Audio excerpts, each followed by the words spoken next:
In previous video, we learned about arrays, which is also known as single-dimension arrays. These are great, and something you will use a lot while programming in C#.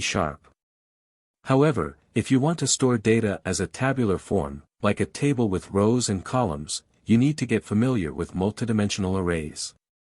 A multidimensional array is basically an array of arrays. Arrays can have any number of dimensions. The most common are two-dimensional arrays. To create a 2D array, add each array within its own set of curly braces, and insert a comma inside the square brackets. Int, comma, numbers equals, 1, 4, 2, 3, 6, 8. The single comma specifies that the array is two-dimensional. A three-dimensional array would have two commas. Numbers is now an array with two arrays as its elements.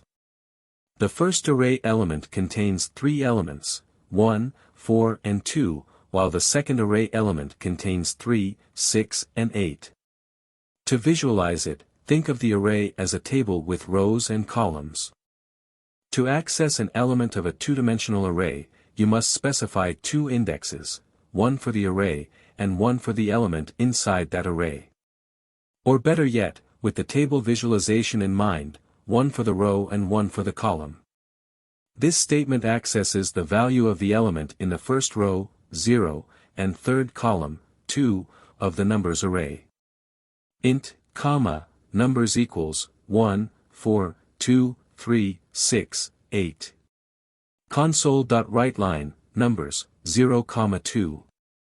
Remember that, array indexes start with 0. 0 is the first element.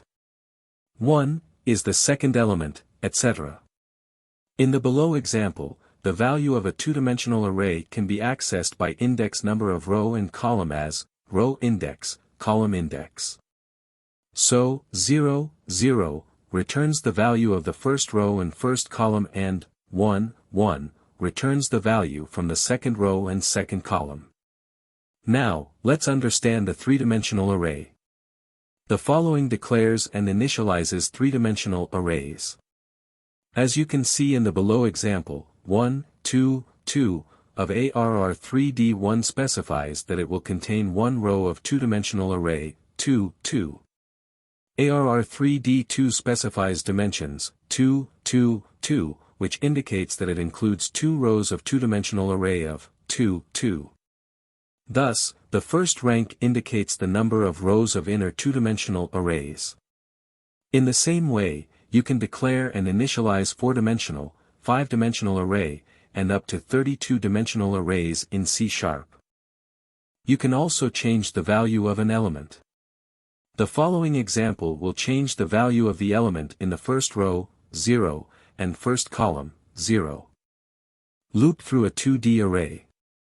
You can easily loop through the elements of a two-dimensional array with a for-each loop. You can also use a for loop. For multidimensional arrays, you need one loop for each of the array's dimensions. Also note that we have to use getLength, instead of length to specify how many times the loop should run.